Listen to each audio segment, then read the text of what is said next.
Dinah. Hey, trying to find they let us live here. Holy cow. Hi. Hello, good sir. Nice to meet you, man. Good to meet you too, Chris. I would shake your hand, Yeah. but we're a little far away. Thank you. My goodness, thank you for so much for coming on the channel, man. It means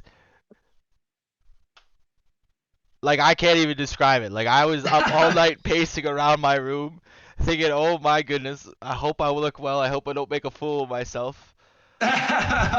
No, you're gonna be fine. This is no thing. It's fun to talk to people that do reactions and just seeing what they think of what I do, etc. It's win-win for everybody. Bro, I think you're a genius, if I'm being honest with you. Oh well, I should talk to you more often then with that kind of feedback.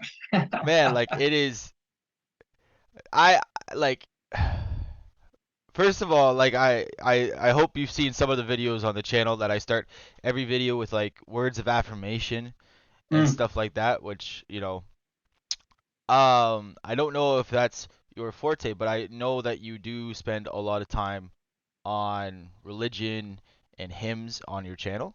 I got three of my CD projects have been the gospel albums. Up to like 10 that I've done since I left home free. But yeah, Yeah, congratulations on that, like 10 albums. That's a lot. it does. It adds up. It's like, wow, that's a lot of work I put in. Yeah, A like lot of I projects. could not understand how your mind works in terms of getting something new every time. Like you arrange all the songs, especially with the home free, especially with the features that you Hmm. do on the channel, especially. But I was wondering if I could say the words of affirmation, and then if you had a prayer or something that you want to say to the rest of the people that might be going through hard times during the Christmas season or anything like that, you might be willing to say that. So that's an interesting point you bring up. For my own stuff, I make a point to avoid like directly interacting with religious things with anybody Okay. because there's so many different takes, different approaches, and I feel like the music that I've created in the religious genre and the gospel stuff, I want everybody to interpret it and feel it however they want to feel it, interpret it, and not my take on it. And Okay. so I just kind of step away from all of that so that my imprint or whatever is not on anybody's interpretation of the music, if that makes sense. Yeah, you want somebody to use their own imagination to Yeah, see at how they want yeah. to. And if I start preaching a certain thing or just declaring a certain thing, then now it's all seen through that lens. Okay. So I just stay away from it. Absolutely, man. No problem. Yeah, No problem. yeah. But I'm willing to. I'm there for whatever you want to say, and I will thumbs up you, and I'm here for it. Oh, okay. Well, as everyone knows, the holidays are approaching and everyone gets a little lonely and stuff. So I just want to Yeah. say to everyone that you are loved, you are kind, you are wise, you are appreciated, and you are valued, and you are never alone on this channel for sure. Just because I know that a few years ago I went through a really dark time, um, January 2nd.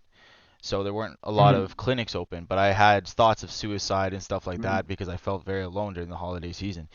And so my goal with my channel is to make sure that people come to a, like, I don't want to say a small town, but it is almost as big as a small town now. Um, that they have a place that they can just kind of hear those words and know that they don't have to go to the dark places like I went to. Like I'd much rather I handle that kind of burden rather than they have that kind of burden, you know? Sure. Yeah. No, that's beautiful, man. See, you said it better than I would have anyway. That's fantastic. That is very true across the board. Come on now. Come on now. We're talking about Chris here. Um So actually, are we recording now? I don't know. oh Are yeah, we? I'm recording on OBS. Oh, okay, cool, great, Yeah, great. I found that the recording on Zoom meeting is not as clear. Sure. So Yep. I tested a lot of things out at about 3 a.m. this morning. Okay. Cool. um Great. but I got to ask about your West Coast swing. Oh my, yes, please. Let's go there. I used to take ballroom dancing. Nice. So I know a little bit about dancing in that sense, but I don't know what West Coast swing is. So, Sure. Okay. Well, I'd love to talk about this. This is my passionate hobby that I do now. My music yeah, is my life, but dance is my hobby. yeah. So, West Coast swing started in like the 50s, and it came out of Lindy Hop. And when people hear swing, that's what they usually think of is the 1940s big band style of dance, which is Lindy Hop swing. And it came out of it a little less bouncy, a little smoother, and it's evolved quite a bit. It's a living dance, so it changes as the pop music changes around it. So the dance even 20 years ago, it's hard to recognize it from what it is now, versus things like Lindy Hop or cha-cha or foxtrot. They're the same. It's what they are. It doesn't change so much in that regard. Yeah. So that's why I've loved West Coast swing, and it's such an interpretive dance, improvisational, and a lot of connection and partnership with all your fellow humans. So I also recommend that if you're feeling lonely and wanting to connect with people more, go start taking dance lessons. Yeah, like I won't lie, I'm a city boy. I'm a city boy. I grew up in well actually I was born in Calgary. Then we moved to all the way on the east coast of New Brunswick. And Okay. then we moved to Ontario, and then a few times around in Ontario, Waterloo, London, Toronto, etc., and so forth. And then back to Alberta finally. So I've come back to the country roots that were bored into me. And I've been trying to get back into country songs, but Okay. not a lot of people in my immediate friend circle like country. Um, Sure. I just because I'm a big nerd.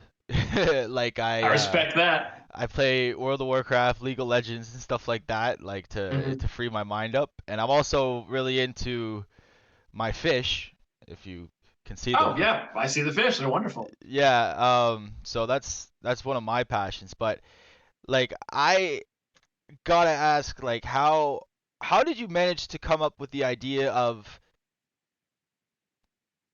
okay, there's these four really talented guys I want to work with.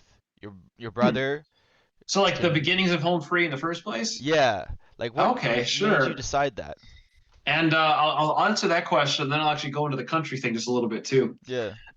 So I have a whole like long series of history of home free on my YouTube channel, but I'll just kind of cut to the chase a little bit.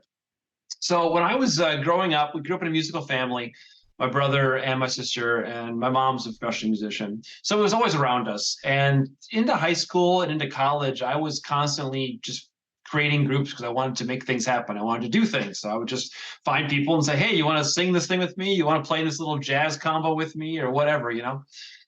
And one of the things that I had built was the very first versions of Home Free, which were kind of based off of inspired by the group Rockapella, which is the Carmen Sandiego guys. Yep. And I thought that was really cool. Let's try that. And my brother took over the beatboxing at that point, and it was another couple guys from our church. And so me, Matt, and Adam were the three friends from high school, and then two of the guys from our church. And we started it. We were terrible, but it was fun and it was Terrible. unique. Yeah, it was pretty rough that first year. But we were unique. It was something different than anything else. So it was just fun to do. And through our mom's connections, because she was so plugged into the music scene in our hometown, that we had opportunities a little bit to do X, Y, and Z, which was nice. Gave us a little bit of a starting ledge to jump off of. But then over the years, we kind of just kept doing it, and it always got a little bit better enough to the point that we'd keep doing it. I remember a bunch of times I said, all right, like if this just plateaus, I'm not going to keep doing this. I'm going to go with the career choice, whatever. But every year it got a little bit better, a little bit few more gigs, a little bit losing less money doing it. Yeah. And then eventually, we got connected to the cruise ships, started doing cruise ship gigs. We got connected with different agents that started booking us at fairs and festivals. Corporate gigs started coming in. And then by like 2010, 2011 is the point that all of us, this was our full-time gig. We kind of had side things, but this was what we were doing. Up until 2012 when the Sing Off season 4 was happening, or it was auditioning. Yeah. No, 2013. And we had big debates about whether or not we were going to do it because we were already, like I said, successful with our full-time gig. We didn't want to sign any onerous contracts with the TV and recording labels and stuff. And we finally said, okay, let's just do it. We're not going to get on anyway, but then we can say we did it. Don't have to worry about it anymore. Yeah. And one of the things in that audition, we had tossed around the idea of going with a country angle because Austin had just joined the group, and Tim, both of them had strong Southern drawls and the roots that way. Yeah. Um, but it wasn't. You said no, no, no. We're just going to be ourselves. But fortunately, a couple of our better songs that we were doing at the time were country songs. Yeah. So we did two country songs, and the producers that were auditioning said, "Oh my gosh, we love this. We've never had a country group on the show. This is great." And we looked at each Yeah. other like, "Oh, we weren't trying to be country. We were just doing some songs." Like, they said, "What's your third song?" And we said, "Oh, we have a song from Train that we're going to do for you guys." And I said, "No, we don't want to hear that. Give us another country song." I'm like, okay. Well, we had done a Garth Brooks tune for a corporate thing like 6 months ago, and I said we could probably figure it out again and make it happen. And say, okay, yeah, go do that. Go come back. We'll audition some other people and then come back in do that third song. Okay. Absolutely. So we went out and we did the third song and like, okay, yeah, we got this still. We came and did it. And they said loved it. And pretty much, a couple weeks later, they said, you guys are on the show. And so I remember we had conversations about in the group, like, okay, I guess we're doing country music now. Like, what? We don't like country. This is so Yeah. lame. And but then we started listening to some various things, like, oh, yeah, some of it's stupid and trite and pandering, Bob. And some was like, oh, that's a really good song. And we Yeah. started listening to some of like Zach Brown band stuff, like, oh, this is amazing. We really dig this. And we started to kind of find the country that we liked within the broader genre and kind of built around that. So that's kind of how Home Free started a little bit and how we got into country music. Man, I covered your sing-off journey, and it was about Mm, like 40 seconds into the first song you sung, everyone kind of knew that you were there and to win. It was like yeah, at that level, it was like I no disrespect to the other groups, of course, but like sure, it yeah, it was like Home Free set the bar so high that it's just like how do you ever jump over that pole vault? yeah. Well, Like thank it's you.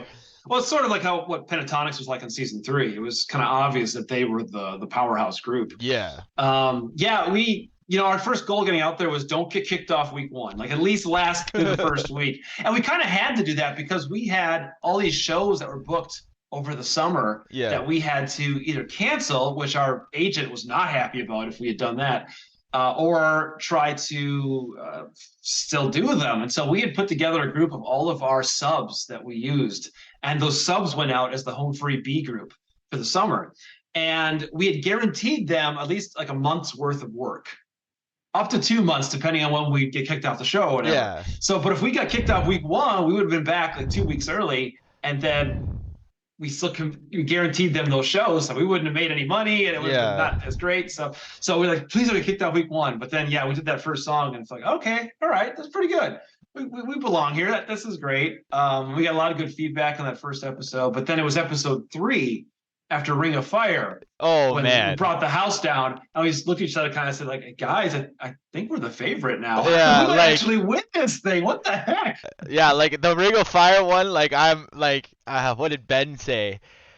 Oh, he just went on, and then when Tim drops his hand, he kind of just causes earthquakes, and like Yeah. that was always such a shock to me. The first time I ever heard you guys was A Man in Constant Sorrow, which Oh, that's after my time, but yeah, that was Home Freeze. that was the Home Free song that first started me That's a on. great one. That's one of their best ones. I did it like the year after I left. I did that one, but yeah, it was Yeah. great, great song. And then we finally went back in time so that I forgot to see you in the group, and you Okay. brought so much charisma into the group.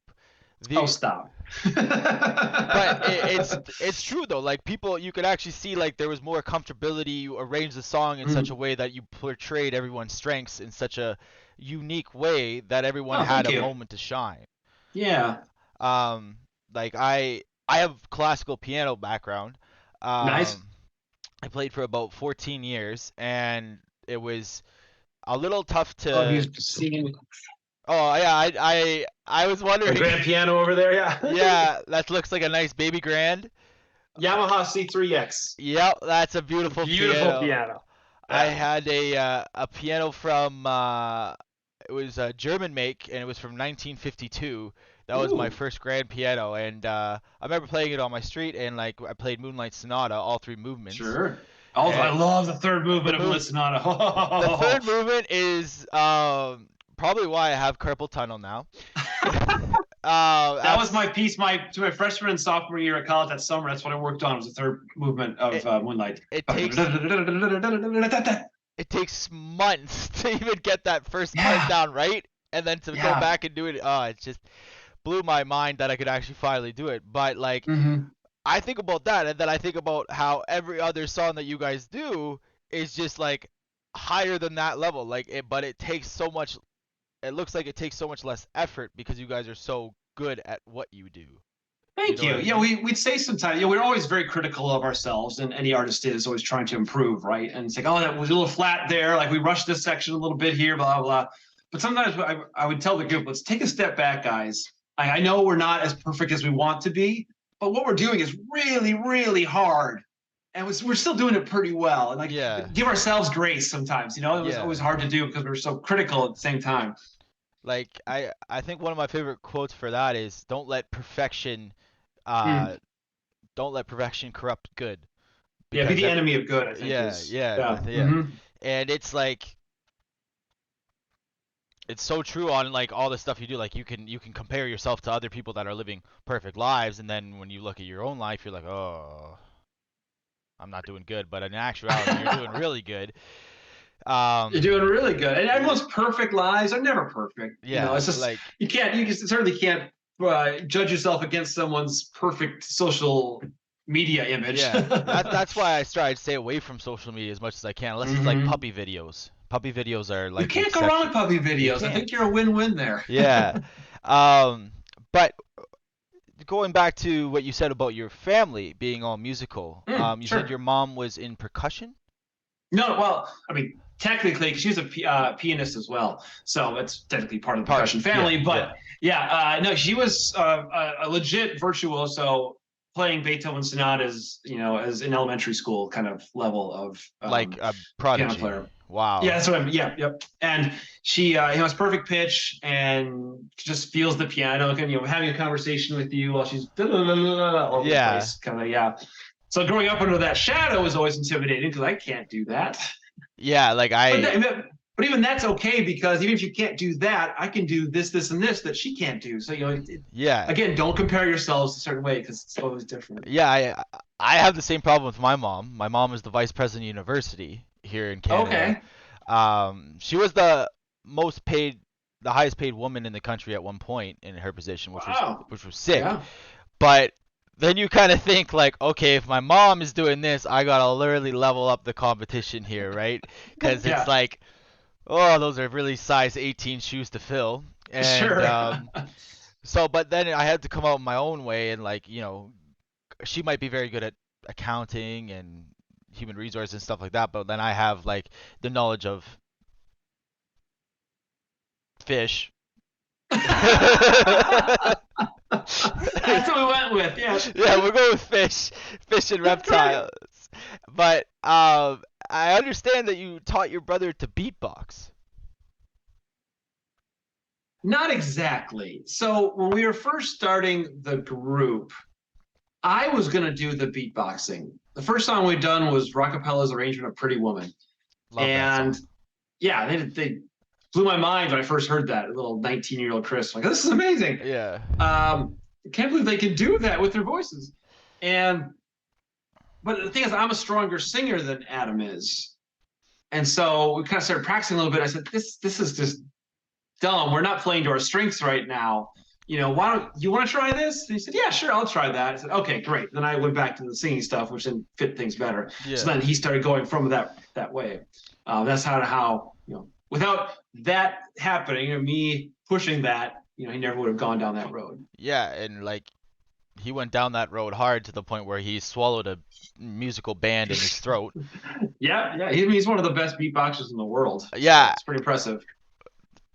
blows my mind that anyone like your family has such talent from mother to brother to sister. I understand Yeah, that your sister is a very gifted yeah, my singer. sister's great too. She is a fantastic performer, and I actually, once I left Home Free, I started another band called Seventh Ave, which was something a little bit different, still strong vocal harmony, but I wanted more dancing, instrumentation, choreography, like staging things and costumes, and just more of a show group.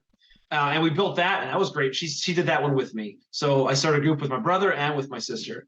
And we did Seventh Ave for a good 5 years, put out like 100 music videos or something, That's three insane. albums.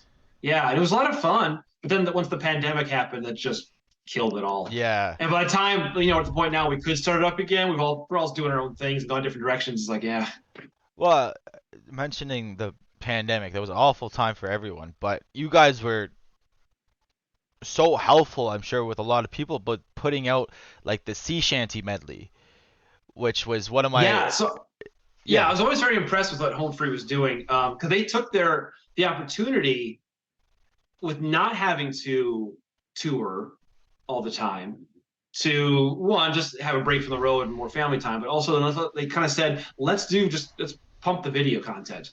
Then yeah, let's put our focus into that because we can still create things and still make a living doing that. And the sea shanty thing, from what I understand, was Adam Chance's idea and his kind of pet project.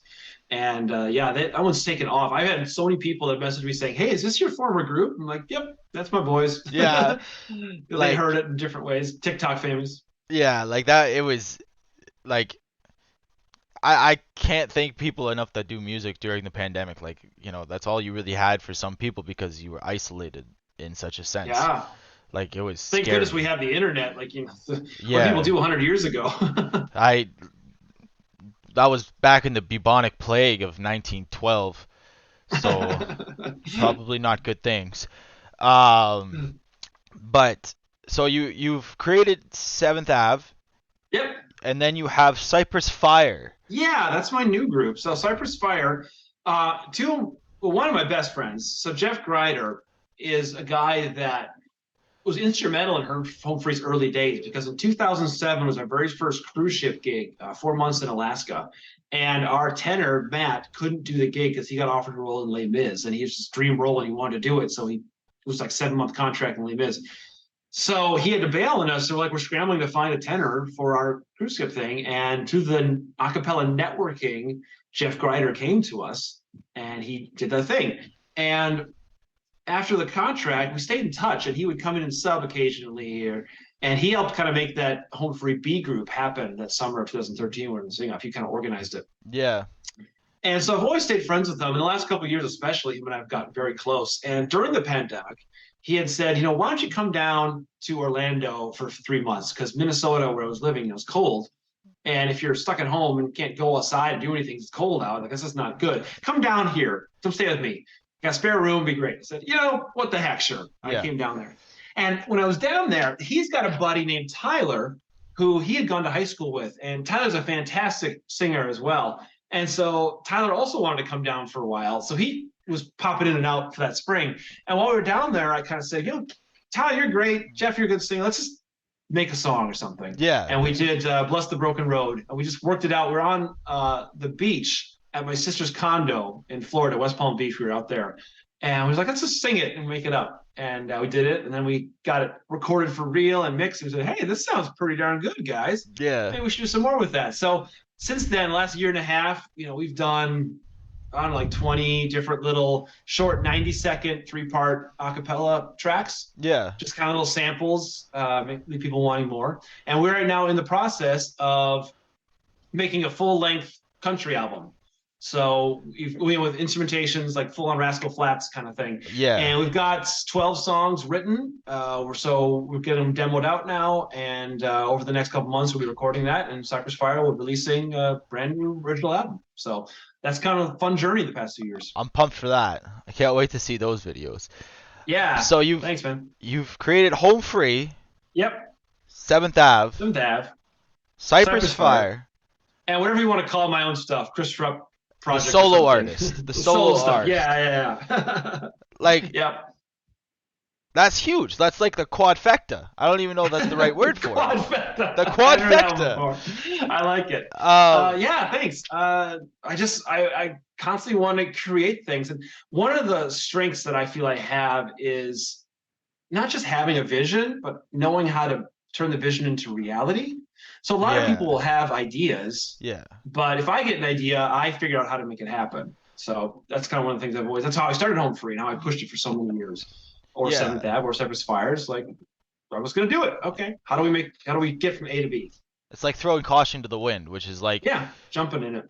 it was kind of an inspiration from you because you left home free, did all this solo stuff, then you created these bands, and like in the past few months, I've been just saying to myself, you know what, just do it, just don't even think about it, just go for it, and like Yeah. it's been working out really well. I like this channel, for instance, I was scared to ever do a channel because I always had Mm, really bad stage fright, even though sure. I played in like Kiwanis festivals and stuff for piano. Hmm.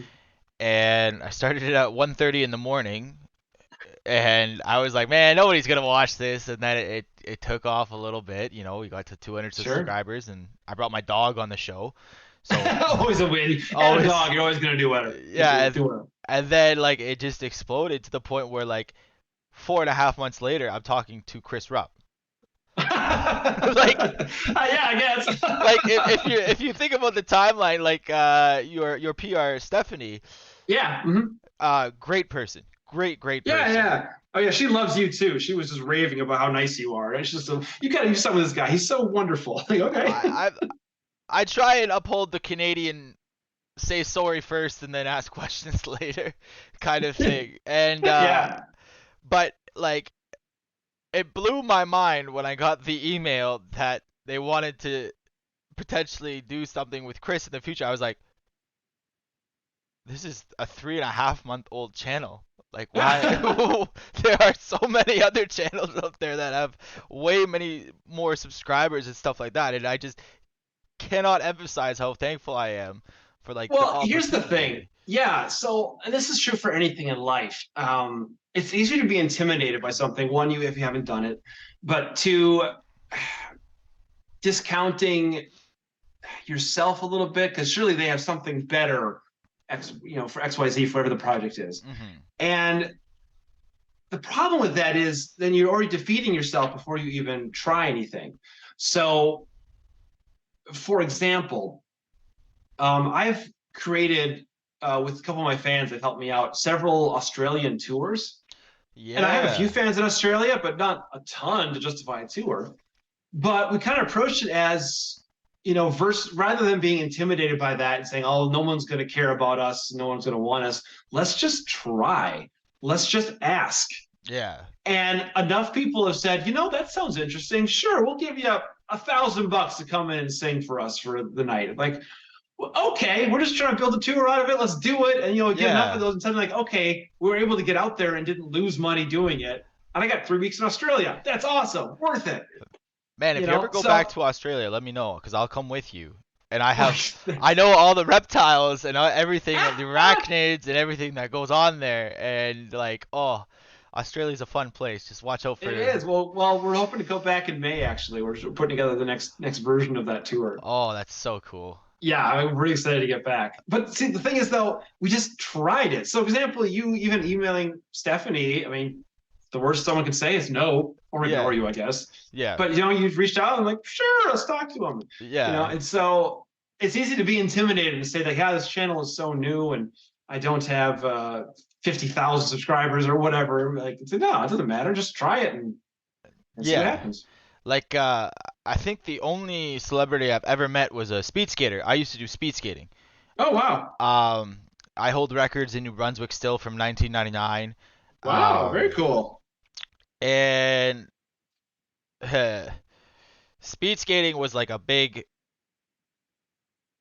I don't even know how to describe it. Like it was like going out there and just trying. I was originally playing hockey back in New Brunswick because Hmm. like everyone and their mother played hockey in the Maritimes. Like it's just Right, you're in hockey. Canada. You play hockey, is what you Yeah, do. hockey and Canada are synonymous.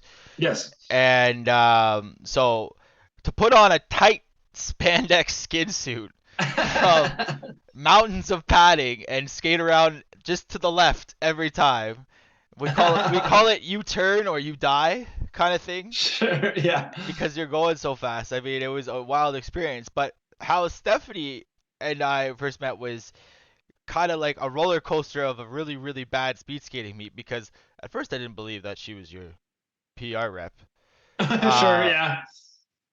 and I I was kind of abrupt and like, oh, you shouldn't claim to be something that you're not. And then she got you to comment on the thing, and I was like, oh, I screwed up real bad. Oh, it's actually well, I get it. We have so many scammers out there. It's so frustrating. It's Yeah. something I deal with constantly right now. It's just people just trying to get money out of my fans because pretending to be me. It's just so annoying. Oh, it's like terrible. Like those people Yeah, are not.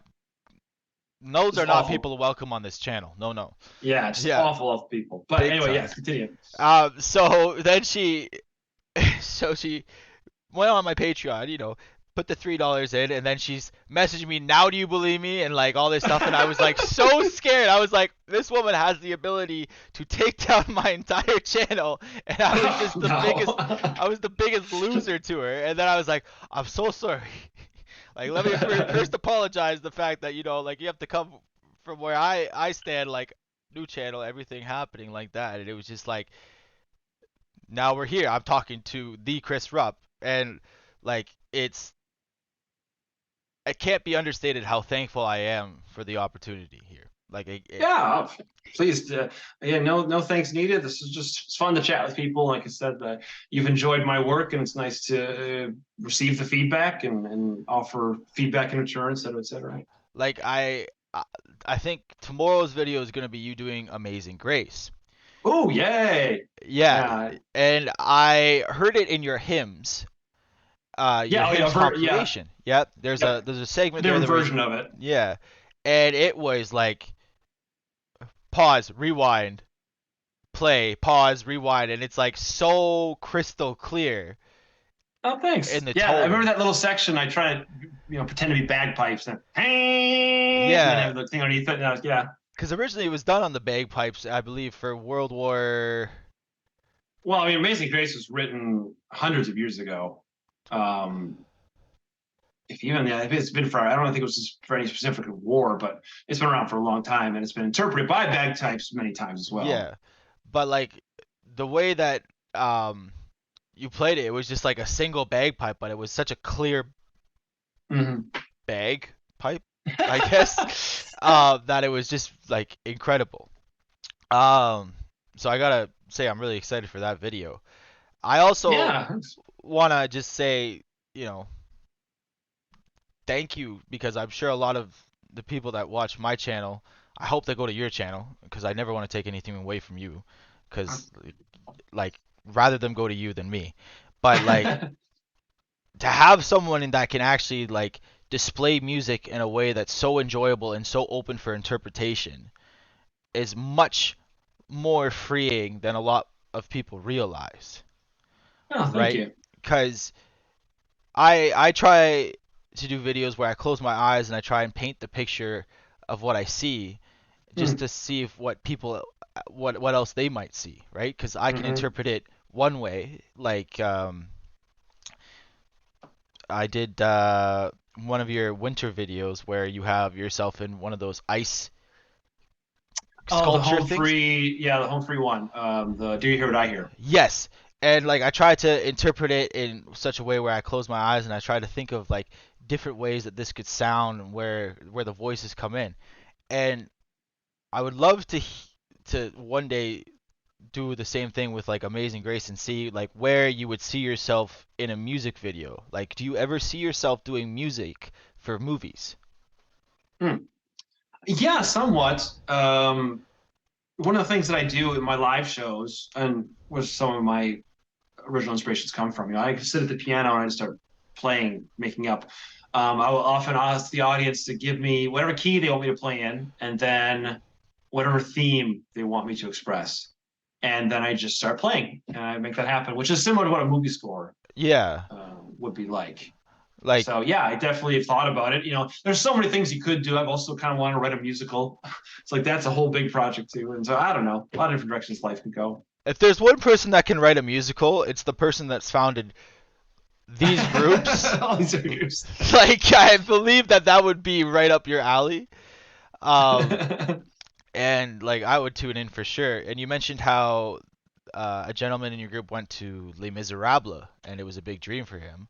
Yeah, Matt. When we that was 2007. Yeah, he got to do that dream role. So It's funny because he took over his dad's real estate company. That's why he eventually had to leave home free 10 years ago, and he's gone that path. But for a time in his 20s, he was doing music and theater and art and getting to live that life for quite a while. It was really great for yeah, him. that's insane. But to share that in common with him, I played jazz trumpet for about Mm. 7 years, and Okay. I was all right. I'm not gonna lie, I was all right. But I got to play in the Les Mis pit band, Oh, sure. so for our school play. And do you hear the people sing and Do like? you hear the people sing, sing the songs of angry men?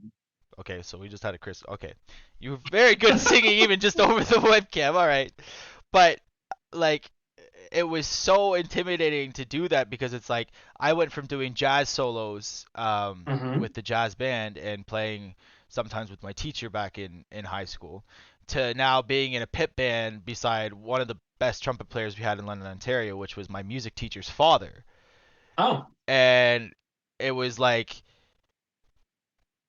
I couldn't imagine singing that, let alone doing anything else. And like I think if there's one person to organize where people shine in a musical, it would be you, right? Oh, Because thank you. you can like place in your head like, okay, I'll have the bass over here, the tenor, and then I'll have Mm-hmm. the soprano come in with the alto, and then we'll have to come together in a nice harmonic chord. Um, and like it is, I I I struggle to find the words to like picture like portray how insanely talented it is not only to have talent but to have a vision to make that talent a reality, right? Like it's not something that is easily ever done by be able to have talent, right? Like not a lot of people can have the musical talent. It is Oh, thank you. possible to. It is talent, yes, to an extent, but a lot of it also is just the training, the education, and the time and the work put in to then develop it. Just like even the sports, like a basketball player or something, you might have some raw skill, but you still got to put in hours upon hours upon hours to develop it. Yeah, you have to hone that. So, Yeah. yep. So and I've put in that time throughout my life, and And it I've shows. gotten. Thank you. Yeah, I think back like 20 years ago or something. Like I don't know what that guy was doing. Not that I maybe still know what I'm doing, but I have a better idea at least. I think 20 years ago, my biggest concern was winning a Beyblade tournament in the schoolyard. That was about my Very important. yes, Yeah. incredibly important for bragging rights in the classroom because when you went to that on the wall pencil sharpener, that was the gossip thing, and it's like, oh, you beat him? I was like, yeah, yeah, yeah, beat him. And that was about me 20 years ago. And like my other question I gotta ask is, how tall are you and the rest of the band members? Because I've heard a lot of. Yeah, yeah. We're all tall. I'm 6'1.5". Rob was the tallest at 6'3". Adam and Tim and like 6'1", and Austin was 6 feet or something like that. I think Adam Chance is around there as well. So yeah, we're all tall. Every time people come up to take a picture with us or something and say, "You guys are all giants." Yes, Yeah, growing big in the Midwest. man, like, and you say the cold in Minnesota. It's minus 19 Celsius here without the wind chill. So it's probably about minus 27, minus 28 right now. It's cold in Minnesota though. Right now, I moved to Florida over this last summer, so Yeah. now I'm in Orlando, and it's beautiful. It's like Celsius, like 23 right now, 22. It's Oh, great. perfect weather. Lovely. Yeah. Perfect fishing weather. Perfect. Like, oh, I'm so Getting out weather. jealous. So jealous of Um, you. just so you know, our Zoom meeting has less than 1 minute, Yeah. it says. So I just want to thank you so much for coming on the channel. Yeah, I hope I It gave you some good means stories. it means so much to me, and I hope that maybe down the road we can do it again sometime. Maybe talk about the Cypress Fire that you're coming out with, and Sure, yeah. When the album comes out, maybe we can do something, talk about it. yeah, like that would be amazing. And I still can't believe that this is real and this is going up on my channel. Like I like thank you so much, Chris. Yeah, well, it's my pleasure, man. It was nice to meet you, Matthew. And let me know when it comes up, and I'll certainly share it in my stuff too. And people will get a kick out of listening to the stories. And absolutely, Chris. Thank you so much for joining me today. Yeah, man. All right, you have a good one. You too, brother. All right, Stay peace out. warm.